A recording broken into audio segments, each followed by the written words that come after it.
Hello, quantum mechanics discuss करेंगे। So this quantum mechanics is for the graduation students or anyone who is interested in the quantum mechanics. So what is the quantum mechanics? Quantum mechanics is the part of the physics which is known as the modern physics or the quantum physics. Okay, so let's come and discuss about this subject, quantum mechanics or quantum physics whatsoever. तो क्या है, what is the quantum mechanics? See, whatever the world, जो भी संसार आपको दिखाई देता है ना, it is not actually in that form. ये पूरा संसार, ये पूरी दुनिया उसी फॉर्म में नहीं है। जैसे कि आपको क्या दिखाई देता है, अगर आप पानी को देखते हैं तो वो रेगुलर दिखता है, कंटिन्यूस दिखाई देता है। अगर आप रेत को देखते हैं तो बहुत दूर से देखिए तो रेत क्या लगेगा, रेत के जो अलग अलग पार्टिकल हैं वो एक दूसरे से मिले हुए लगेंगे, कंटिन्यूस लगेंगे। लेकिन जब आप क्लोज जाते हैं रेत के तो पता चलता है कि नहीं, रेत का एक एक कण जो है, रेत के जो एक एक पार्टिकल हैं वो अलग अलग है ना, वो साथ नहीं है, वो कंटिन्यूस नहीं है। तो उसी तरीके से देखिए आप, तो इस दुनिया में बहुत सारी चीज़ें जो जैसी दिखाई देती हैं वो एक्चुअली वैसी है नहीं। यानी कि आप पूरी दुनिया को दो कैटेगरी में डिवाइड कर सकते हैं, macroscopic world and the microscopic world. So there is a broad classification, macroscopic जो बहुत बड़ी चीज़ें हैं और माइक्रोस्कोपिक। तो मैक्रोस्कोपिक वर्ल्ड तो आप डे टू डे लाइफ में देखते ही हैं, जैसे कि कोई गाड़ी जा रही है आपके सामने से, है ना, कोई एक बॉलर बॉल फेंकता है, ये सब मैक्रोस्कोपिक ऑब्जेक्ट है। और माइक्रोस्कोपिक ऑब्जेक्ट होते हैं जैसे कि इलेक्ट्रॉन जिन्हें आप देख नहीं पाते, या मॉलिक्यूल या एटम जिसके बारे में हम बात करते हैं, जो इफेक्ट तो करती हैं हमारे डे टू डे लाइफ को, लेकिन हम उन्हें डायरेक्ट नहीं देख सकते, इनडायरेक्ट ऑब्जर्वेशन कर सकते हैं उनके बारे में। ठीक है, तो डे टू डे लाइफ की जो ऑब्जेक्ट दिखाई दे रही है उनकी मोशन निकालने के लिए, यानी कि कोई आपने बॉल फेंकी और अगर आपको मालूम है उसकी नीचे वेलोसिटी कितनी है, आपको मालूम है कि वो एक्सेलरेट हो रही है नहीं हो रही है, तो आप थोड़े समय बाद उसकी पोजीशन बता सकते हैं। आप ये बता सकते हैं कि वो कहाँ होगी इतने टाइम के बाद में, या आप ये बता सकते हैं कि इतने टाइम के बाद उसकी वेलोसिटी क्या होगी। जैसे कि एक पर्सन गाड़ी लेके चला, मान लीजिए एक पर्सन बाइक लेके चला 20 मीटर पर सेकेंड से या 20 किलोमीटर पर आवर से, तो आप बता सकते हैं एक घंटे बाद तो 20 किलोमीटर दूर पहुंच जाएगा। तो ये जो मैकेनिक्स है ये डे टू डे लाइफ की क्लासिकल मैकेनिक्स है मैक्रोस्कोपिक वर्ल्ड की। लेकिन जब हम कहते हैं कि एटम के अंदर इलेक्ट्रॉन घूम रहा है प्रोटॉन के चारों तरफ, तो वो इलेक्ट्रॉन कितनी स्पीड से घूम रहा है, ठीक है, दो एटम जब आपस में इंटरेक्ट कर रहे हैं तब इलेक्ट्रॉन का क्या होगा, या फिर जब हम कहते हैं कि इलेक्ट्रॉन ट्रांजिट कर गया, है ना, आयनाइजेशन हो गया, इलेक्ट्रॉन फ्री हो गया, तो वो कैसे हो रहा है। ठीक है, इन माइक्रोस्कोपिक पार्टिकल्स की मोशन कैसे हैं, इन सब को स्टडी करने के लिए हमें क्वांटम मैकेनिक्स की जरूरत पड़ती है। मैकेनिक्स मतलब motion, study of the motion. ठीक है, क्वांटम मीन्स द माइक्रोस्कोपिक। तो quantum mechanics is the branch of the physics in which we study about the microscopic thing. Okay, is it okay? I hope आपको समझ में आ रहा होगा। ठीक है, तो अब देखिए क्वांटम मैकेनिक्स की हिस्ट्री में जाते हैं, थोड़ा शुरुआत करते हैं कि क्वांटम मैकेनिक्स शुरुआत कहाँ से हुई, कहाँ समझना चालू किया लोगों ने। देखिए 19वीं सेंचुरी जब खत्म हुई, लगभग यानी कि 1895 की बात कर रहा हूं मैं, तो उस दौरान ऐसे लगने लगा जैसे फिजिक्स के सारे लॉज जान लिए हैं हमने, कोई नियम बचा नहीं, अब कुछ रह नहीं गया है फिजिक्स में रिसर्च करने के लिए, जैसे कि आज लगता है। ठीक है, उसी दौरान कुछ ऐसी चीजें हुई जिनकी एक्सप्लेनेशन कोई कर नहीं पा रहा था। उनमें से था गोल्डस्टीन ने एक्सपेरिमेंट किया था, विलियम क्रुक्स ने एक्सपेरिमेंट किया था, ऐसे कई एक्सपेरिमेंट थे जिनका एक्सप्लेनेशन कोई कर नहीं पा रहा था। ब्लैक बॉडी रेडिएशन, तो प्लांक्स ने पहली बार एक आइडिया दिया जिसके बेसिस पे प्लांक्स ब्लैक बॉडी रेडिएशन को एक्सप्लेन कर पा रहे थे। ठीक है, is it okay? Black body radiation को प्लांक जो है एक्सप्लेन कर पा रहे थे और कोई इसे कर नहीं पाया। बहुत लोगों ने कोशिश की, वीन्स ने की, रेले ने की, लेकिन कर नहीं पाए, बट प्लांक्स कर पाए। देखिए आप लोग जो लोग बीएससी कर रहे हैं उन्हें मालूम होगा बीएससी सेकंड ईयर में है बहुत जगह, नहीं बहुत सारे कोर्सेज में। जो लोग आईआईटी जेईई की तैयारी करते हैं उन लोगों के कोर्स में भी, कुछ लोग इंटरेस्ट से पढ़ना चाहते हैं, एमएससी वाले लोग भी ये समझते ही है ना। ठीक है, ब्लैक बॉडी के बारे में मैं बता नहीं रहा हूँ आपको, उसके लिए सेपरेट आप पढ़ सकते हैं, गूगल कर सकते हैं व्हाट इज ब्लैक बॉडी। तो ब्लैक बॉडी की एक्सप्लेनेशन प्लैंक्स ने की अपने आइडिया से। प्लैंक का आइडिया क्या था, देखिए पहले ये माना जाता रहा था कि लाइट जो है ना वो कंटिन्यूअस है, लाइट वेव है। ठीक है, प्लैंक्स ने क्या किया, लाइट मतलब एनर्जी, किसी भी एनर्जी की बात कर रहे हैं, प्लैंक्स ने पहली बार ये आइडिया दिया कि जो एनर्जी है, अभी हम एनर्जी की बात करेंगे लाइट की नहीं, क्योंकि light is a specific form of energy, कि कोई भी जो एनर्जी है, ब्लैक बॉडी के अंदर जो एनर्जी है वो पैकेट्स की फॉर्म में होती है, वो डिस्क्रीट फॉर्म में होती है ना, चंक्स की फॉर्म में होती है, और जो एनर्जी है वो ईच पैकेट की एच न्यू होती है। Nu is the frequency of that particular energy and h is the Planck constant. E is equal to h nu और एन एच न्यू। ठीक है, ये प्लैंक का बेसिक आइडिया था। ठीक है, और इस आइडिया के बेसिस पे ब्लैक बॉडी रेडिएशन एक्सप्लेन हो गए, यानी कि जो ब्लैक बॉडी है, ब्लैक बॉडी मीन्स एक ऑब्जेक्ट है जिसके अंदर एनर्जी है। ठीक है, तो अब उसकी एक्सप्लेनेशन करने के लिए अगर हम ये मानते हैं एनर्जी कंटिन्यूस है तो एक्सप्लेनेशन नहीं हो पाती थी, लेकिन हम ये मान लें कि एनर्जी डिस्क्रीट है, एनर्जी एच न्यू की फॉर्म में होती है तो एक्सप्लेनेशन हो पा रही थी। तो प्लैंक का आइडिया था पहली बार, एच को उसने प्लैंक कांस्टेंट नाम दिया, न्यू फ्रीक्वेंसी होती है, ठीक है, और ये पर्टिकुलर एनर्जी। इसे मानने के बाद में ब्लैक बॉडी रेडिएशन बड़े अच्छे से एक्सप्लेन हो गया।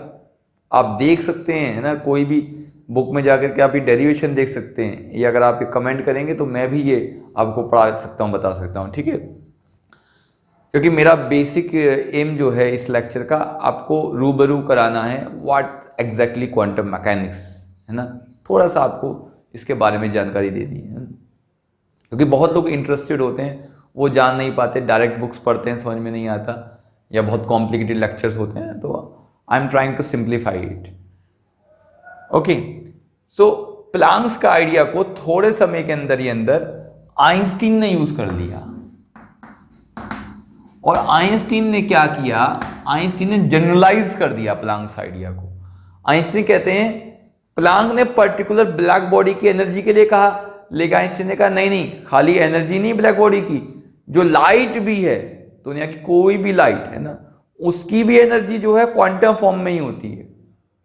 ठीक है, इवन लाइट की एनर्जी भी क्वांटम फॉर्म में होती है, यानी कि जब लाइट ट्रेवल करती है स्पेस में तो वो भी क्वांटम फॉर्म में करती है, और हर किसी क्वांटा की, हर किसी पार्टिकल की एनर्जी ये होती है h. So according to Einstein है ना, the light consists of the small tiny particles of the energy. Each particle is known as the photon or quanta, and the energy of the photon or quanta is h nu, where h is the Planck constant, nu is the frequency. अब बहुत सारे आ रहे हैं तो nh nu हो गई। तो हम कहते हैं बहुत तेज लाइट आ रही है तो आइंस्टीन कहते हैं ज्यादा फोटोन्स आ रहे हैं, और खाली थ्योरेटिकली नहीं दिया, फिजिक्स में साइंस में थ्योरेटिकल कोई नहीं मानता है, एक्सपेरिमेंटल भी आपको वेरिफिकेशन देना होता है। तो आइंस्टीन ने उस समय का जो सबसे इंपॉर्टेंट एक्सपेरिमेंट था, जो लोग एक्सप्लेन नहीं कर पा रहे थे वेव थ्योरी ऑफ लाइट से, यानी कि फोटो इलेक्ट्रिक इफेक्ट, उसे एक्सप्लेन कर दिया। जिन लोगों ने भी 12th क्लास पढ़ी है फिजिक्स, उन लोगों ने फोटो इलेक्ट्रिक इफेक्ट पढ़ा होगा। तो आइंस्टीन की इस थ्योरी से फोटो इलेक्ट्रिक इफेक्ट जो है एक्सप्लेन हो गया। ठीक है, तो ये पता चलने लगा कि यस, कि एक दुनिया है quantum world. Quantum means, quantum कहते हैं पैकेट्स को, स्मॉल स्मॉल पैकेट्स को ना, नंबर में 1 2 3 4 5 ऐसे, इसे बोलते हैं क्वांटम। इलेक्ट्रॉन के बारे में तो जानकारी मिल ही चुकी थी हमें पहले ही, थोड़े समय में ही रदरफोर्ड ने प्रोटॉन की डिस्कवरी कर ली, और ये बता दिया कि इलेक्ट्रॉन जो है प्रोटॉन के चारों तरफ घूमता है। बहुत सारी डिस्कवरी होने लगी, बोर्स आए, बोर्स ने अपना बोर्स मॉडल दिया। तो उस समय प्रॉब्लम ये होने लगी कि ठीक है, अगर माइक्रोस्कोपिक पार्टिकल एग्जिस्ट करते हैं, क्वांटम वर्ल्ड है, तो क्या क्वांटम वर्ल्ड के रूल वही हैं जो क्लासिकल वर्ल्ड के हैं? क्या एक इलेक्ट्रॉन की मोशन हम नॉर्मल न्यूटोनियन फिजिक्स से निकाल सकते हैं? न्यूटन्स के लॉज ऑफ मोशन जो है वो क्या हम इलेक्ट्रॉन पे लगा सकते हैं, लेकिन ये करके देखा गया लगा करके, अगर हम लगाते हैं न्यूटन्स लॉज ऑफ मोशन लगाते हैं हम, ठीक है ना, इलेक्ट्रॉन्स पे प्रोटॉन पे, तो रिजल्ट जो हैं कंप्लीट रॉन्ग आते हैं। एक्सपेरिमेंट से जो आ रहे हैं वो रिजल्ट्स हमें नहीं मिलते हैं, ठीक है। तो बहुत ज़रूरत थी हमें एक ऐसी मैकेनिक्स डेवलप करने की, एक लॉस पता करने की। ये क्लियर हो गया कि माइक्रोस्कोपिक डोमेन में जो नेचर के नियम हैं, लॉज हैं, वो यहाँ बाहरी दुनिया में जो नियम है उससे थोड़े से अलग हैं, भिन्न हैं, डिफरेंट है। तो माइक्रोस्कोपिक वर्ल्ड के लॉस पता किए दो लोगों ने 1925-26 के अराउंड इंडिपेंडेंटली, दो लोगों ने, श्रोडिंगर एंड हाइजेनबर्ग। उन दोनों लोगों ने क्वांटम लॉज फाइंड आउट किए कंप्लीटली इंडिपेंडेंटली। तो क्वांटम लॉज जो फाइंड आउट किए हाइजेनबर्ग ने, उसे बोलते हैं मैट्रिक्स मैकेनिक्स, और श्रोडिंगर ने जो किया उसे बोलते हैं वेव मैकेनिक्स। तो हाइजेनबर्ग का जो लॉ है वो हाइजेनबर्ग के एक अनसर्टेनिटी प्रिंसिपल पर बेस्ड है, जिसे बहुत लोगों ने सुना होगा। हाइजेनबर्ग कहते हैं it is almost impossible to simultaneously calculate exact position and momentum of any particle. किसी भी कण की, पार्टिकल की पोजीशन है ना, ठीक है, उसकी लोकेशन और उसका मोमेंटम एग्जैक्टली फाइंड आउट करना एक साथ इम्पॉसिबल है। इसका मतलब है अगर आप पोजीशन फाइंड आउट करना चाहेंगे पार्टिकल की एक जगह एक्यूरेटली, तो मोमेंटम में एरर आ जाएगी, वेलोसिटी में एरर आ जाएगी। और अगर आप उसका मोमेंटम फाइंड आउट करना चाहेंगे तो आप पोजीशन में एरर कर देंगे। ये बात क्लासिकल वर्ल्ड में नहीं लगती है। जैसे आप इस चौक को फेंकते हैं तो आप इस चौक का किसी भी पॉइंट पे पोजीशन भी बता सकते हैं खास टाइम पे, और वेलोसिटी भी बता सकते हैं कि इतनी वेलोसिटी से इस जगह है। एक गाड़ी जा रही है, एक बाइक जा रही है, बता सकते हैं कि हाँ भाई इसकी स्पीड ये है, 20 मीटर पर सेकंड से जा रही है, तो भाई 1 सेकंड बाद 20 मीटर आगे होगी। एग्जैक्ट लोकेशन बता दी ना आपने। लेकिन क्वांटम वर्ल्ड में, माइक्रोस्कोपिक वर्ल्ड में ये बात लागू नहीं होती है, आप बता नहीं पाएंगे, है ना। तो उन्होंने कहा कि अनसर्टेनिटी रहती है पोजीशन में भी और मोमेंटम में भी, इसी को बोला। और इतनी अनसर्टेनिटी रहती है एग्जैक्टली कम से कम h/4π, ठीक है। कितना ही अच्छा से अच्छा आप इंस्ट्रूमेंट बना लें, आप इसे कम नहीं कर सकते, और इतनी रहेगी एटलीस्ट h/4। h वही है प्लैंक कांस्टेंट, डेल्टा p मतलब अनसर्टेनिटी मोमेंटम, जितनी एरर हुई है आपकी, डेल्टा x मतलब एरर इन दी पोजीशन। और ये इंस्ट्रूमेंटल एरर नहीं है, ये एरर है ही इनहेरेंटली, आप इसे खत्म नहीं कर सकते। इस प्रिंसिपल को बेस करके हाइजेनबर्ग ने अपनी मैट्रिक्स मैकेनिक्स डेवलप की और श्रोडिंगर ने वेव मैकेनिक्स डेवलप की। तो हम दोनों पे इंडिपेंडेंटली अलग अलग तो नहीं चलेंगे, क्योंकि मेरा जो पर्पज़ है वो पर्पज़ है शॉर्ट में आपको बताना क्वांटम मैकेनिक्स को। और फिर अगर जो लोग इंटरेस्टेड हैं, जो लोग कमेंट करते हैं, उनके लिए कोर्स बनाया जा सकता है। बहुत सारे कोर्स अवेलेबल भी हैं यूट्यूब पे, आप उन्हें देख सकते हैं। अच्छे अच्छे फिजिसिस्ट के हैं, आर शंकर हैं, है ना, जो है Stanford University, MIT, Bala Subramaniam, NPTEL, IIT, there are so many lectures, है ना, about the quantum mechanics. Some are useful for BSc physics, some are useful for MSc physics, some are useful for research, some are useful for the IIT JAM preparation, and some are useful for your knowledge only, whatever, जिस किसी में भी आप interested हैं उस सब के लिए है। तो मैं बताऊं कि मैं खुद जब क्लास 10th में था तो पहली बार क्वांटम मैकेनिक्स के बारे में सुना, तो I was astonished to know about the rules and laws about the quantum mechanics. Then slowly I found out, I try to learn the quantum mechanics, लेकिन मुझे समझ में आया कि क्वांटम मैकेनिक्स समझने के लिए क्वांटम मैकेनिक्स का मैथमेटिक्स आना चाहिए और बहुत सारी चीज़ें समझनी पड़ेंगी, एंड उसमें टाइम लगा। Yes definitely, because at that time 20 years back almost YouTube और इतनी सारी चीज़ें हम लोगों के लिए अवेलेबल नहीं थी जो आज हैं। But today if there are some students who are interested in the quantum mechanics and belongs to class 10th, 11th, 12th or any class, they can easily understand certain things of the quantum mechanics. Okay. तो Schrodinger ने अपना law दिया। Schrodinger ने क्या दिया? Wave mechanics. तो Schrodinger wave mechanics क्या है? श्रोडिंगर वेव मैकेनिक्स में सबसे पहले श्रोडिंगर ने एक चीज एक्सप्लेन की, इसे बोलते हैं वेव फंक्शन, साई, है ना, ये त्रिशूल दिखाई दे रहा है आपको, that is the wave function psi. तो श्रोडिंगर कहते हैं कोई भी माइक्रोस्कोपिक पार्टिकल से एसोसिएटेड ये वेव फंक्शन होता है साई, ठीक है, हमेशा साई बोलते हैं इसे, साई, है ना, ये ग्रीक लेटर है। एंड अगर आपको पता करना है किसी भी पार्टिकल के बारे में, तो आपको एक ऑपरेटर लगाना पड़ेगा, इसे बोलते हैं Hamiltonian operator, it is the Hamiltonian operator, ऐसे एच कैप लगा देते हैं ना।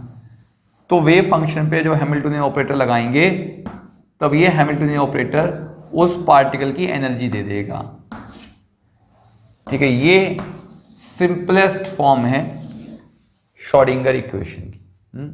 श्रोडिंगर कहते हैं कि हर पार्टिकल से एसोसिएटेड एक वेव फंक्शन होगा और एक होगा ऑपरेटर, ठीक है। ऑपरेटर अलजेब्रा या ऑपरेटर मैकेनिक्स भी कहते हैं। तो ऑपरेटर जब आप लगाओगे वेव फंक्शन पे तो वो आपको एनर्जी दे देगा, ठीक है। अब आप कहेंगे सर ये क्या है ऑपरेटर, क्या है वेव फंक्शन, इसे हम समझेंगे, धीरे धीरे समझ सकते हैं। इसके लिए कुछ मैथमेटिक्स भी आना चाहिए, हाँ, और थोड़ा सा फिजिकल इंट्यूशन भी काम करेगा धीरे धीरे, ठीक। बट ये सिंपलेस्ट फॉर्म है करने, ठीक है, ओके। तो इस इक्वेशन से आप पूरी मैकेनिक्स बता सकते हो माइक्रोस्कोपिक पार्टिकल्स की, सब कुछ, ठीक है।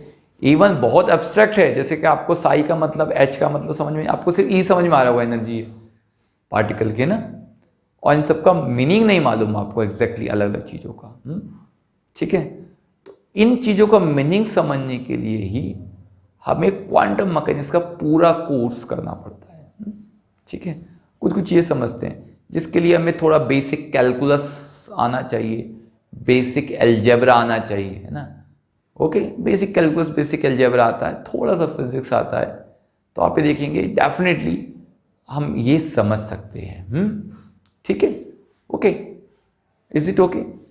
यहां से शुरुआत है क्वांटम मैकेनिक्स की, the Schrodinger equation, okay. Similarly there is a wave matrix mechanics by the Heisenberg, it is a wave equation given by the Schrodinger and the same given by the Heisenberg, the matrix equations. And later on Dirac developed another approach and Dirac combined the whole thing, developed by the Schrodinger as well as developed by the Heisenberg, ठीक है। तो ये हम आगे के lectures में देखेंगे, पढ़ेंगे। तो प्लीज टेल मी, कमेंट कि आपको कैसा लगा, आपको अच्छा लगा नहीं लगा, are you interested in quantum mechanics और not, and please let me know. Thank you very much.